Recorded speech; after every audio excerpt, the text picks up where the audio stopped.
But for me, the first one is time management. Sure. So if you're gonna do more than one thing, you have to be very, very strict. You have to have a schedule, you have to have a routine, and you have to be very, very efficient. Yeah. I'm very clear that there's 168 hours every week. Yeah. And every week I plan for those hours.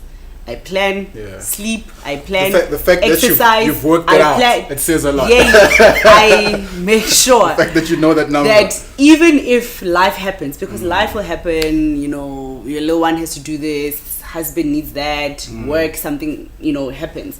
But you literally have a plan every week to say that for my goal for this year, this is what I need to be doing in small chunks, so that on the 31st of December, when I'm like happy, I'm like, I know why I'm saying happy, because of the things that I've achieved.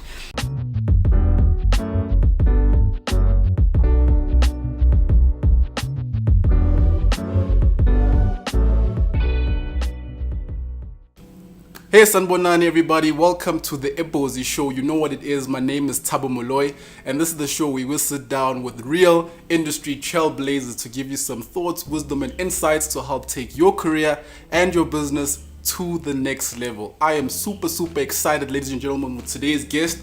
We have a powerhouse, a lady who holds a BSc in computer science and a postgraduate diploma from Henley Business School in business administration. She is a marketing phenomenon, having worked for the likes of SABmiller, Danone, McCain, and Unilever. She is the founder of In Good Company, a program that empowers women, and she's also the co-founder of Siko Republik, an African print-led athleisure apparel company for women. Ladies and gentlemen, I present to you Jabulile Gwala. Hi. How are you, Jabu? I'm good. So excited to have you. Thank you so much for agreeing to do this. Thank you for having me. Been looking up to you for the longest time, following you on social media, and you're doing the things. Well, I'm not sure about doing the things, but I'm trying to put one and one together, so to actually just come out with two. Sure. I mean, firstly, let's jump into In Good Company, because that for me is something that is a major highlight, and something that I'm honored to say I know the founder of this establishment, because what you're doing is phenomenal in terms of the voice for women and just that drive to really drive the agenda for women empowerment and inclusivity and diversity. And the inaugural sort of event that you've put together. I mean, the lineup for that was just out of this world. Hey? Mbali Maphumulo, Thandisa Mazwai, Dr. Yvonne Chaka Chaka, and of course the United States actress, producer, writer Issa Rae. It sounds like a mouthful when you say it, but to be honest, In Good Company was started around 2014 when I was still in corporate, and it's exactly to what you're saying. A space where, when I looked around and when I was talking to other women, it was an issue around how do we then make it in this male-dominated industry or in this male-dominated world, right? Because if you look at corporate, it wasn't designed with women in mind. It was designed by men for men, and we have evolved, and more and more women are entering the workplace, but not a lot are actually making it to the top. You still continue to see your boards, and we must always celebrate that, there is at least one female. And you're like, actually, no, it has to change. And the one thing that actually came out strongly for me, which quite moved me and, encouraged me to start this program, was the fact that we were actually not able to have real conversations with each other. Sure. So we were all just faking it, because that's what they say, right? A woman must always be strong, you must always do this. But the problem with that is that the woman next to you now feels pressure to live up to things that you also can't deliver. Sure. So we were just sitting next to each other, everyone just assuming that the next person's got it, and because they got it, I can't be the one that says I'm struggling. So In Good Company is a safe space where we actually have honest conversations. We talk about the challenges of corporate, whether it's confidence, whether it's male bullying, whether it's feeling like you're inadequate, I mean, you read books like Lean In, and you see how lots of women struggle with even simple things like owning their work, owning the fact that actually I did put this thing together and it was me. But you always just like, oh my gosh, please don't say that. Don't hype it up so much. And that works against us, both in business and in corporate, because when you walk in, your male counterpart is already singing his own praises, and you're like, what? And it's a good quality to have. So the space is not around or about bashing men or whatever. It's just about saying, let's learn from each other, and gender equality is something that belongs to both male and female. So if you think of the In Good Company summit that we had last year, we had both males and females there, because it's not a female thing, it's not a female agenda, it's not like woman for woman. Guys also, you have daughters, sisters, mothers. What kind of life or future do you want for them? And the guys that we had there were like amazing, from Greg Maloka, from Mzamo Masito, Charles Bezel, people that actually really genuinely believe in equality for both sexes. So it was quite a mind-blowing experience for me. Sure, that's amazing. And I love the fact that it was also not just one-sided, but you had men in the room to have these conversations. And it's important. And the conversation is well-rounded. I mean, you had like Mzamo speaking about technology, but you covered the wealth aspect. And it's important that men, especially at leadership levels, drive these conversations, because if it's had at a level where there's not enough decision making that can happen to change the situation. If you literally just even speak to Exco and you say, how many of you have daughters? Yeah. Never mind the fact that you are here, you are leadership, you might not care much about Jabu, which is okay. It's fine. It's your prerogative. But how many of you have daughters? How many of you have sisters? How many of you have mothers? What kind of world or what kind of workplace do you want for them? And craft that then. Forget me. Don't worry about me right now. Just think about when your daughter now starts working. Do you want her to come in and earn less than a male counterpart just because she's female? Is that what you want? So, then the conversation changes a lot. But we have to do it together. Because just getting into a room and it's like females only and we're talking about all these issues and we go back to work and things are still the same. You're like, but Thabo wasn't there actually. So you can't blame him. You never told him what your issues actually are. And it's also important for Thabo to see that this is a collective message. It's not just, because sometimes guys go, like my wife, she's always just whining and complaining about this. And then when he actually hears the same thing from his colleagues and from his female friends, from platforms like In Good Company, then it also changes something in him. Then he actually realizes that there is an issue and I am contributing in some way. Therefore, I can, contribute in the change as well. I mean, the awesome part with you is that you're in corporate. You're in the thick of things. You're facing the proverbial glass ceilings and trying to shatter them. You're fighting the political game and trying to play this game where you raising your voice in spaces where it's sometimes difficult to raise your voice. And sometimes I mean, corporate has its own challenges, as you say. But you must never be voiceless. You must just never be voiceless.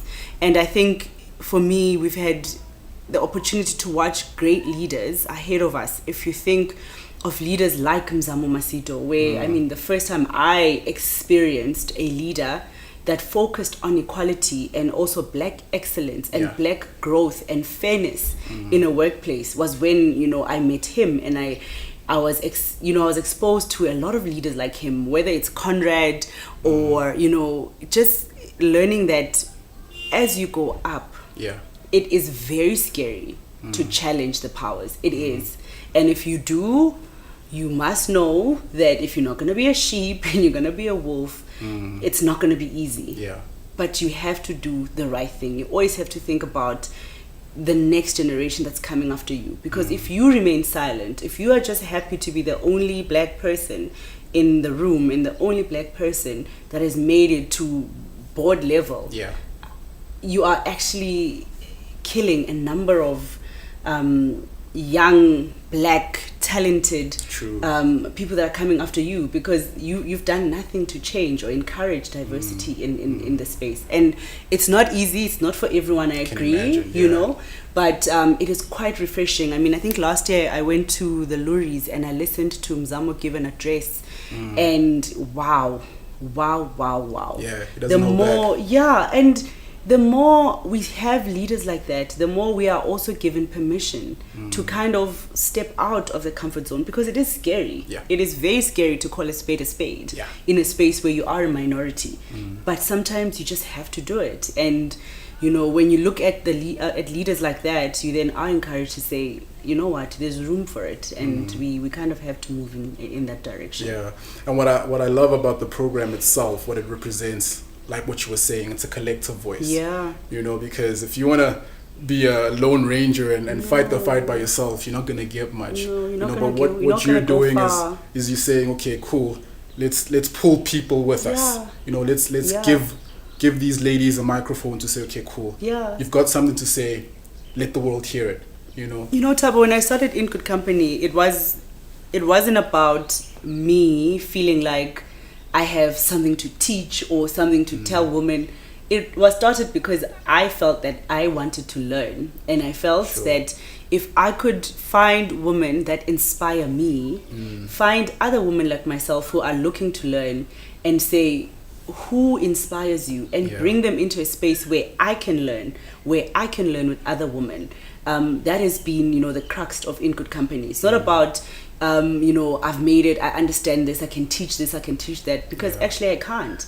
However, I do want to hear Dr. Yvonne Chakachaka's story. I do want to hear Thandiswa Mazwai's story. I want to hear Issa Ray's story, Nomza Mombata, Unati. I want to hear all of them. I want to hear Ms. Oliswa Dagu, you know, who is in property, and her business is like 600 million rand as we speak. She is building property in New York. She's done amazingly well, and I feel like women like her, given the platform, and they have so much to teach. She has an academy for business women, so that is what In Good Company is about. It's That's saying, awesome. let's bring all these people and let's just learn from them. That's so cool, because now you put them on a spotlight, and a young girl can recognize themselves in them and be like, oh snap. And the stories are so relatable, because all of them, you know, the brief is always, just be real, you know, just be authentic. The fact that you're in this room is, we already know that you're amazing. Like, you don't have to sugarcoat anything. You don't have to like only give us the highlights. The fact that you are here and we are in your presence, we already believe that you're amazing. Sure. Just tell us the real stuff, like the stuff that we don't get to see. Yeah. You know, things like you're gonna leave corporate and then you're gonna be the CEO of Siko Republik, and you think it comes with like a corner office, high tall building, and a fancy car, when it actually doesn't. Sure. So yes, you've opened you've registered your business and you've started all of this, but it takes time to build these things, and that's what we actually need. You know, more stories like that to be told, to say, yes, me too, it took me 5 years, it took me however long, I also stumbled, I also failed, and I also learned, and this is where I am today. Instead of, you know, the world that we live in today, where Instagram, you are just, you feel like, oh my gosh, everything is happening and it's so quick. There's no shortcut. I mean, I remember when we had a session with Amanda Black, she said something which I thought was just so cute. People were always asking her about the song Amazulu and how, like, she was just an overnight success. Like, how does that feel? And she's like, guys, it takes a very long time to be an overnight success. And when she shared her story, how many times she was on Idols, how many times she was like kicked out and she didn't win and she had to go back home, and how she had to deal with all of that, the disappointment, the journey into Amazulu was not easy. And yet lots of people just see her Amazulu and then they think, oh my gosh, she's so lucky, you just woke up, wrote Amazulu, sang it, and it happened. So it's those kind of things where you then, you know, when you also going through something and you are struggling and it's month 6, you start to give yourself like it's a little break, and you say, actually, this thing is not I've started today and tomorrow I'm amazing. It takes time. I have to build it, and you know, And speaking about time, right? Yeah. I mean, as a woman already you're under pressure, you know, as a minority as a black woman predominantly in a white male dominated corporate South Africa. Already you have to work sort of twice as hard sometimes to just get half the recognition, right? And throw a business in the midst of that. So you've got a corporate career that's demanding, and you know you're trying to build your own corporate career. I presume you're trying to, you know, in those spaces be heard. You know, but outside of that, you've got this amazing program, all right, which I can imagine is quite demanding on its own. And then throw in Siko Republik. Let's throw in another business on top of that. Yeah, I mean, I feel like, you know, as you said, I'm just like, yeah, maybe you're oil on nuts.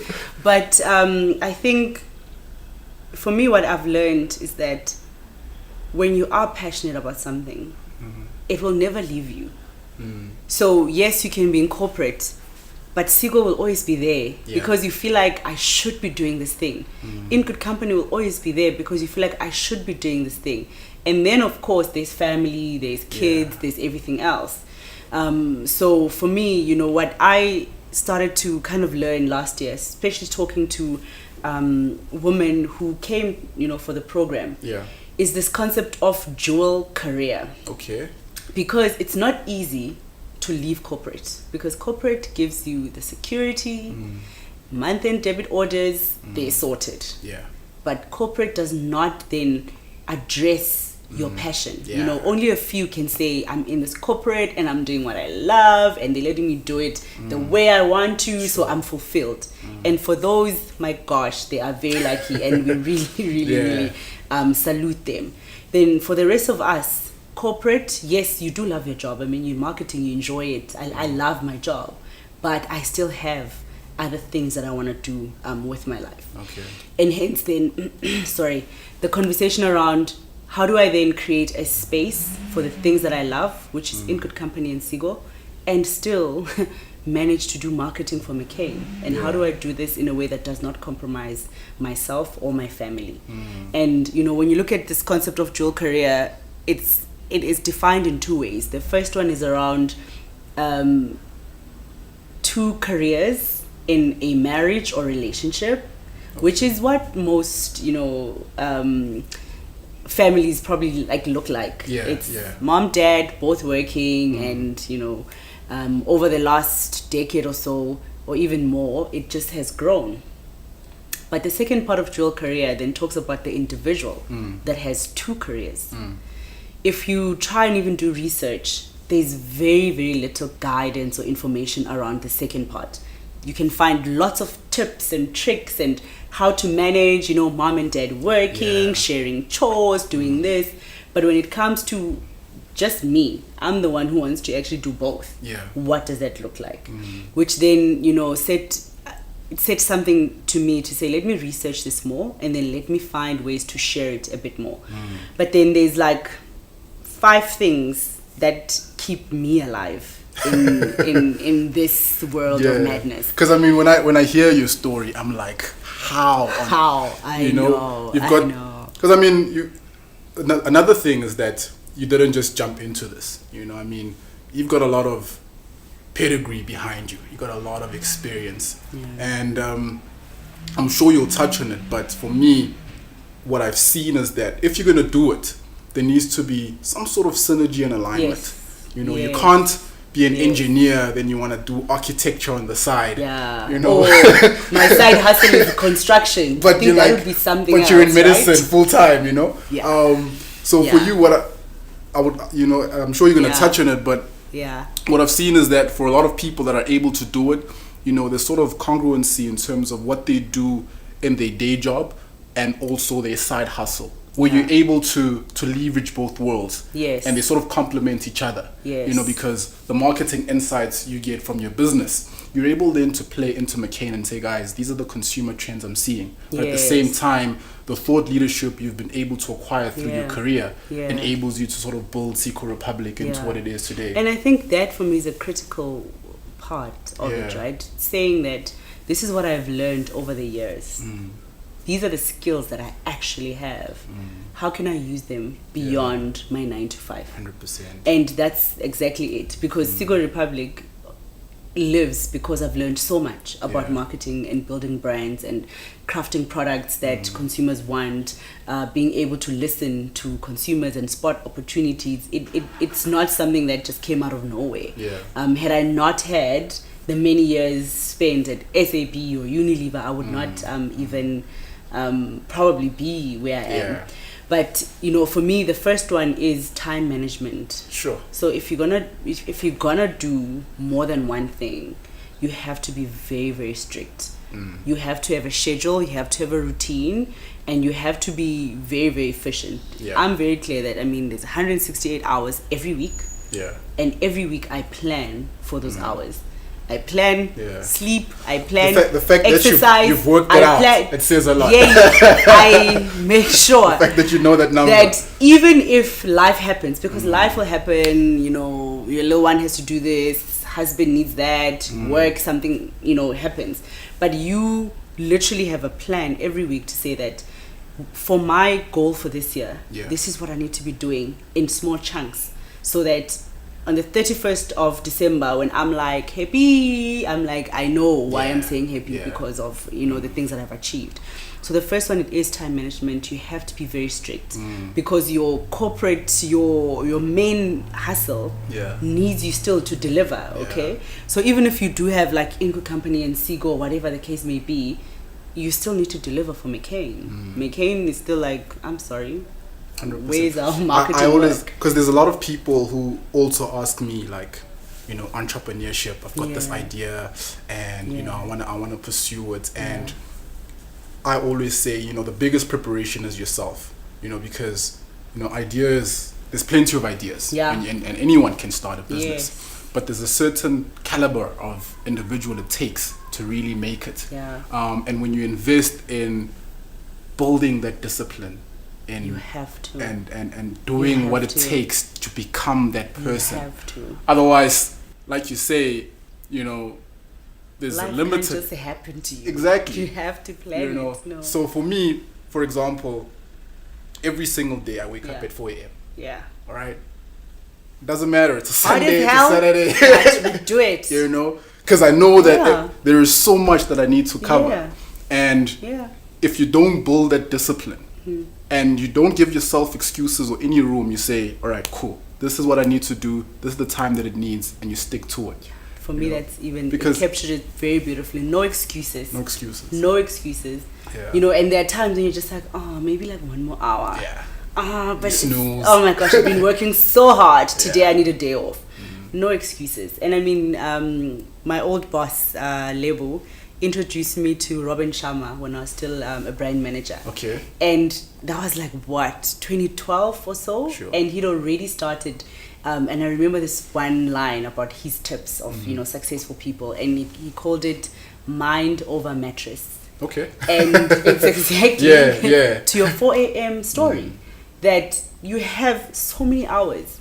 If you just have the discipline that says, I'm going to wake up at this hour, and then this is my ritual, this is what I do, and you are deliberate every single day, and you're intentional in the things that you do, then you will make it.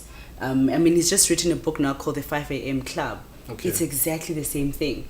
To say that the most successful people, when you speak to them, trust me, they are very clear on how they spend their time.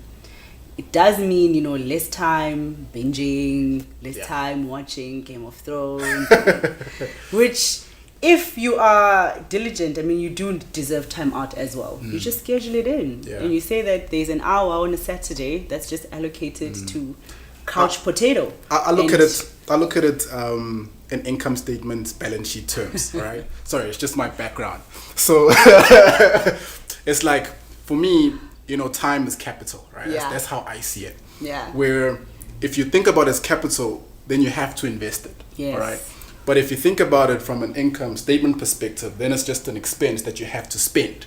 So a lot of people are spending time. And then you're like, oh my but for me, when I'm not watching Game of Thrones or not doing this, I'm actually investing. So for me, it's not a loss, but I think of it in future terms, the returns I'm able to get because I've decided to invest today. Right? So a lot of people look at it as I'm losing. They've got this binary way of thinking to say it's either or, but actually if you do today Yes. what most people won't, and tomorrow you can do what they can't. Exactly. Yeah. No, I'm completely with you. Yeah. So for me, that was the first one, time management. management. All right. Then the second one is a healthy relationship with money. Okay.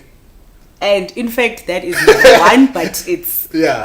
those two are the most important. You must have a healthy relationship with money because you actually need to know, what are you doing? Where are you investing? Where are you getting returns?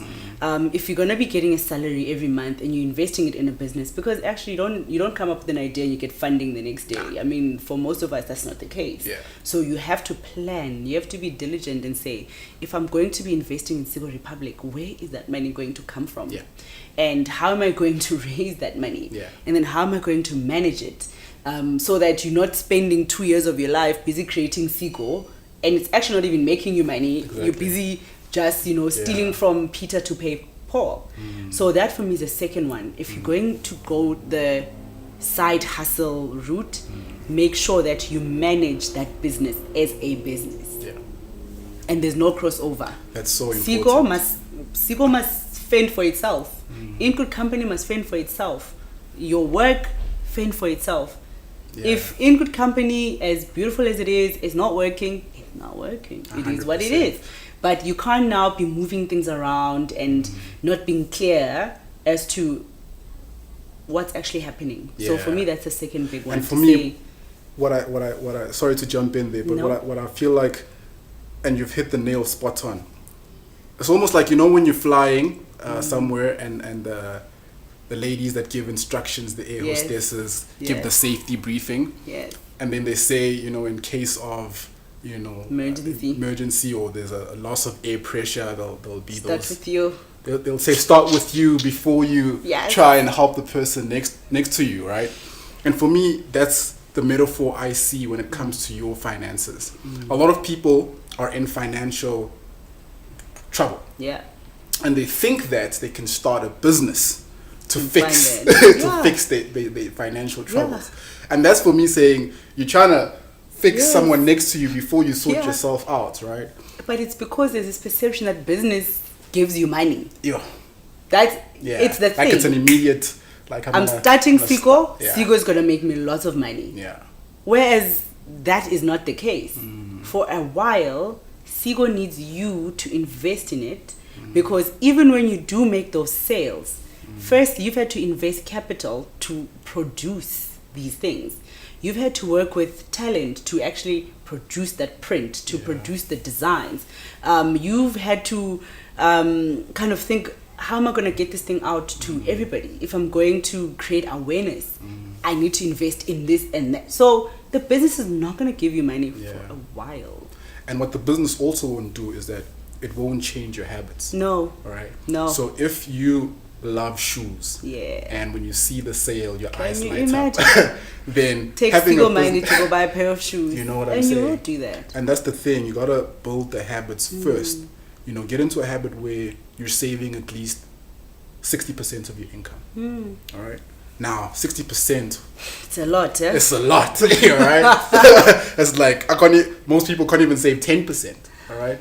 Not even 6, but I can see Mr. Finance guy, very pushy. You gotta push yourself. Yeah. You have to push yourself. Like for me, for example, a lot of people say, why did you leave such a great job? Because I jumped, I started while I was working and then I just took the jump. But before I took the jump, I had built the habits that it needed. All right. So I had made sure that I've got zero debt. Yeah. Right? So I paid off everything that needs to be paid off. Secondly, I'd accumulated enough capital to ensure that at least no matter what happens for the next 3 years, this thing. all right, I can live. I can pay what needs to be paid. I can take care of the people that need to be taken care of, and I don't have to have that financial stress. Because I'm a type of person that the work I do demands a lot of me. So what you're saying is so important to say. And I like the healthy relationship. Because we've all got a relationship with money, right? But it has to be healthy. And it took a while for, you always ask yourself, when I was earning like 10,000 Rand a month, I was like broke. Yeah. I've grown, I'm earning this, I'm still broke. Yeah. What is happening? Yeah. And then you start to look, it's just an unhealthy relationship. Every time your boss gives you an extra 1,000, an extra 2,000, you're already spending it. In fact, you're already in a deficit. Yeah. So that is, for me, been one of the learnings to say it's important to have that healthy relationship. And then number 3 for me is collaborations. Okay. So you spoke about this one-man show. Yeah. It's never going to happen. It's never going to happen. For In Good Company, as an example, I can name a number of women I worked with that if I didn't have them, that event would not have happened. It would not have been successful. Yeah. I can name, there's a guy called Glenn. I presented this to him once, and he was just like, it's a great idea. How can we support you? Sure. And we are always scared to ask for help. You always want to do like my own thing. I want to run my own race and everybody must follow me. But sometimes actually to create the most powerful things and achieve success beyond your imagination, you just need other people to come in and build on your idea. Yeah. And for me, In Good Company was that. Siko Republik is that. The people that I work with on Siko, as an example, I don't like logistics. I don't want to have to go to the factory every other day and check if the stitch is fine or, I'm happy to raise it. I don't like the stitch. We need to fix it. But I have a partner who loves logistics and that is her thing. She will find different materials. She will tell me why this material is better than this one. And I'm just like, yo, great girl. That's perfect. She's not interested in the marketing stuff. She's just like, okay, I'll follow your lead. Whatever. Yeah. So find the partnerships, but for you to get there, you need to know who you are. You need to know exactly what your strengths are and what are the things that are important for your business, but are actually just not your strength. Yeah. And then be able to say, I'm gonna go here and here and here. Sure. And then this one, and there's no conflict, because if there's 3 marketing people working on Siko, we all just want to do brand positioning, brand, and we can argue about that for forever and a day, on who the target market is and where we should go. But none of us is actually interested in like going to the factory and now actually bringing this product to life and improving it. Then it becomes a challenge, because then we're like, we have these great PowerPoint slides with no product. So for me, that is the other learning, to say the collaborations. Don't be scared to talk to people who have already done it. In Good Company would not have happened if I hadn't gone to people who have done international hosting and eventing, because Isa wants to know, where am I coming to? Where am I staying? This In Good Company, it's nice and new, but have you ever dealt with internationals before? And if the answer is no, how? And we're always saying that, oh no, people are always forever saying they want experience versus, just give me, a chance. And where am I going to get experience if I'm starting out? This is the perfect way to get experience, to partner with the people that have done it, so that you can then, get credibility into the space that you want to enter. So for me, that's the third one.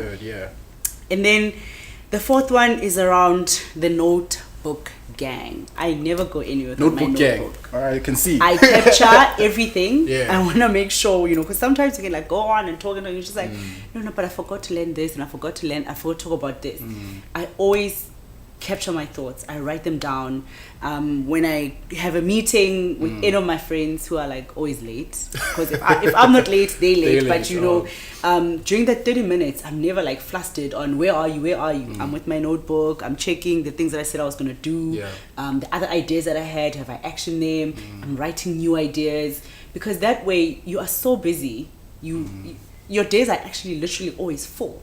So sometimes you can forget this little inspiration that came to you when you were thinking about, how am I going to make In Good Company different this year? And it comes up when you are sitting in some random restaurant waiting to meet Thabo, and you're like, there it is. If you don't note it, then it's gone. So that powerful. For me is like the fourth one. And then, the fifth one is around staying motivated. So keep yourself motivated all the time. First one, be kind to yourself. So motivate yourself. Always give yourself a pep talk. Always, do research on other entrepreneurs or other successful corporate people, and cut yourself the slack to say that you are actually doing your best every single day. So don't be too hard on yourself. Yeah. And then secondly, surround yourself with people that also will inspire you and motivate you. That is very important.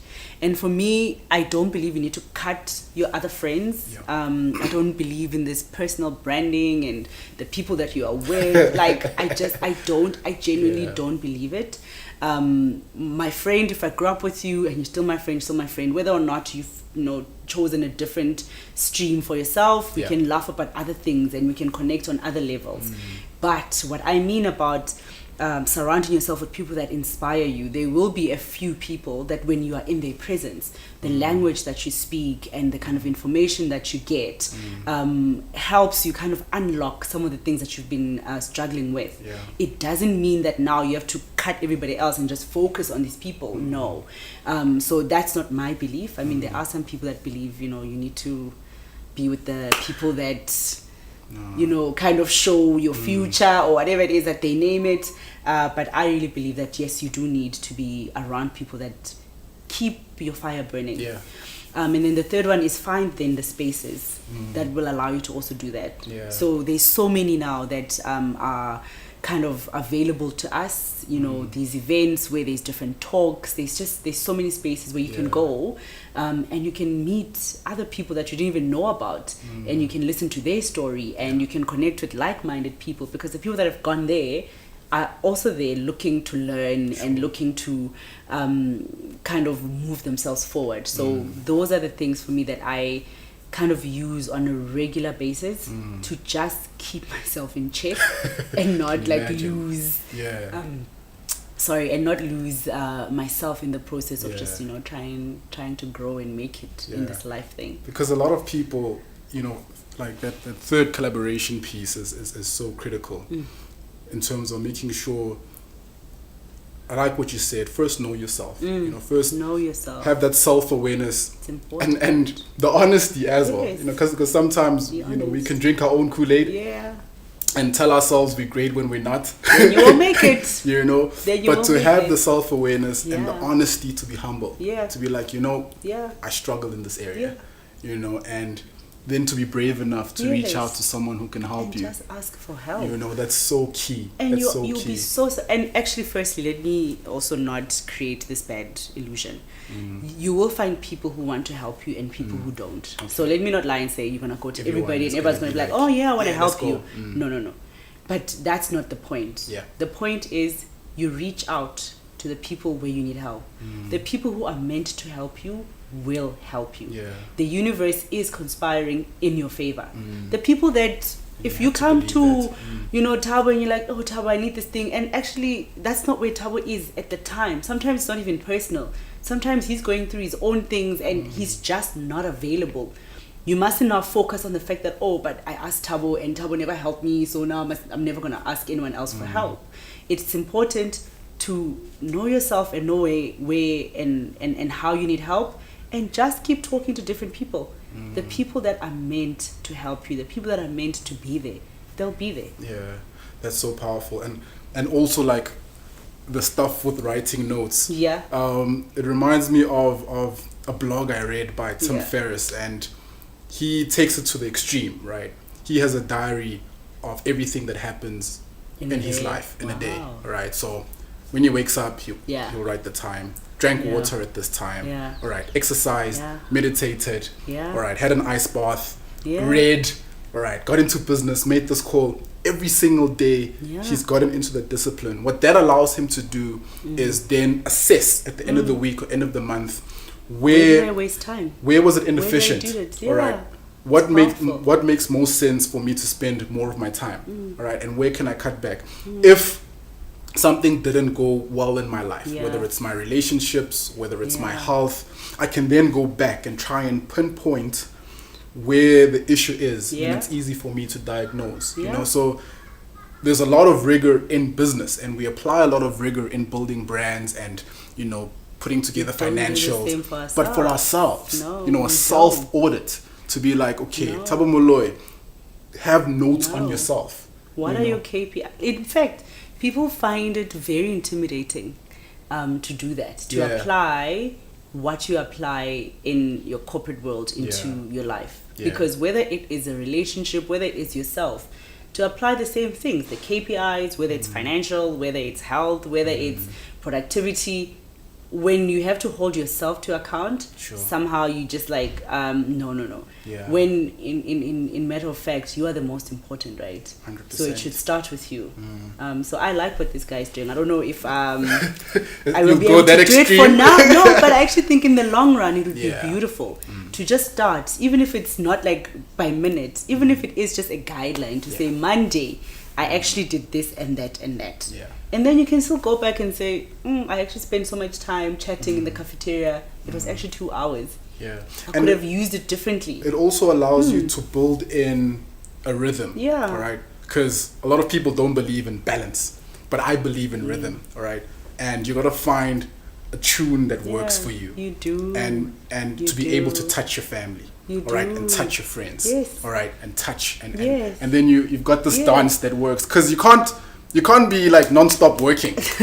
Otherwise you'll crash and burn. You will, and you only have 100%. You don't have like 100% for Thabo, 100% for the kids, 100% for E1, 100%. My pelile. And at any given point, if you're spending 20% here, and you just have to be very clear that this is my 100%. And today, this is what I'm doing with it. Yeah. Tuesday, this is my 100%.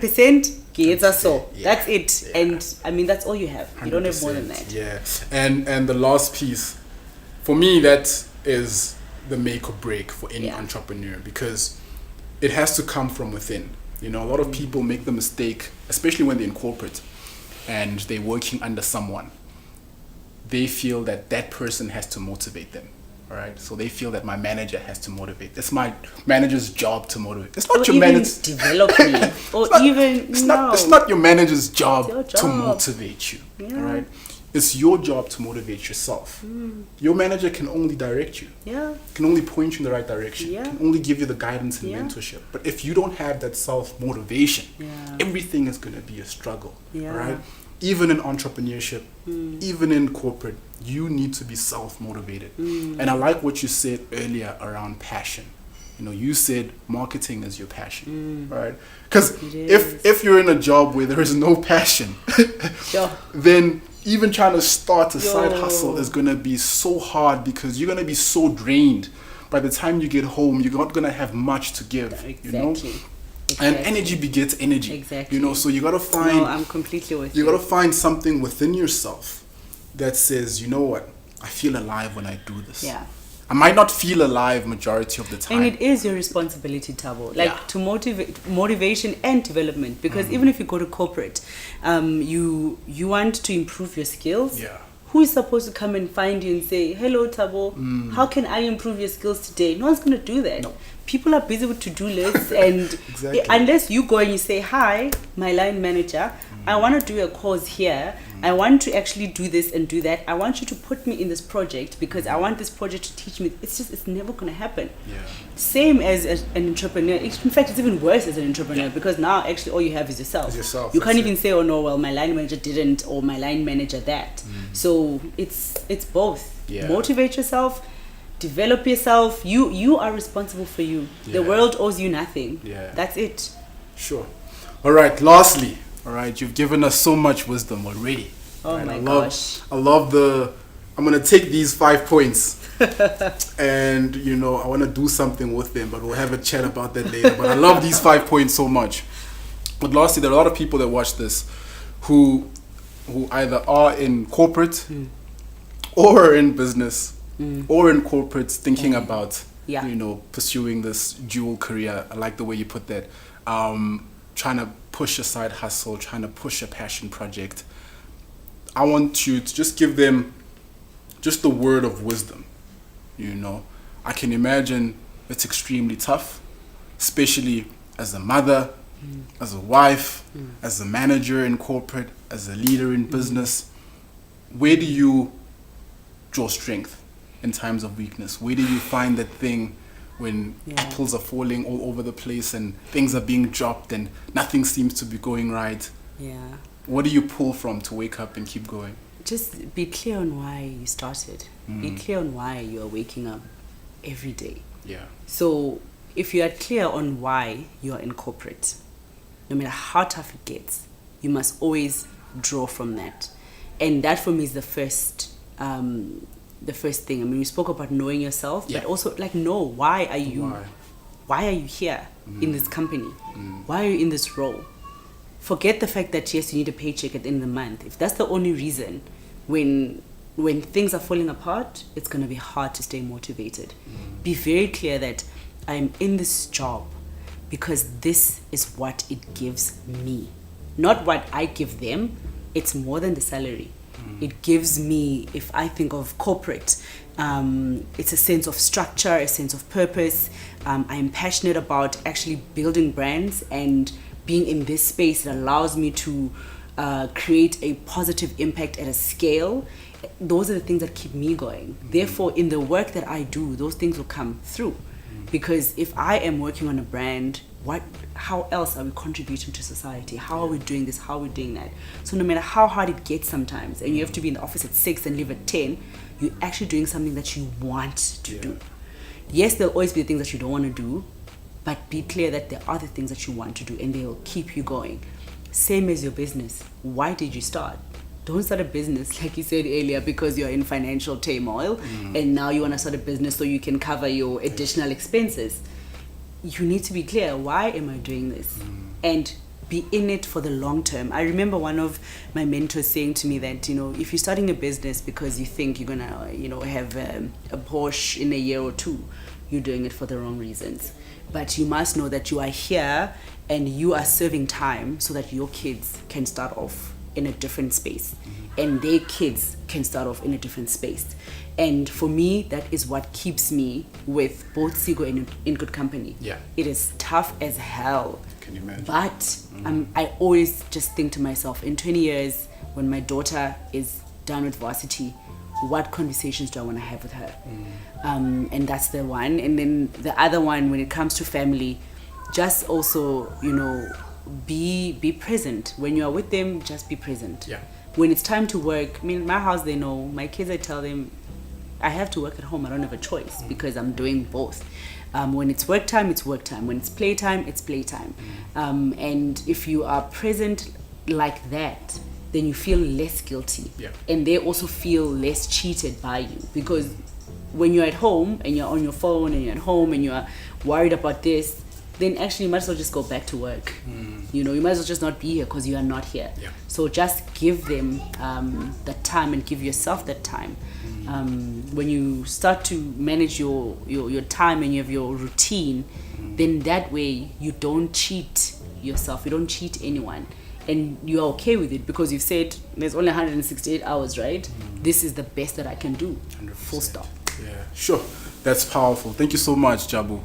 Thank that you. is amazing. I mean, thank you for having me. This interview just flew past. I could sit here for hours.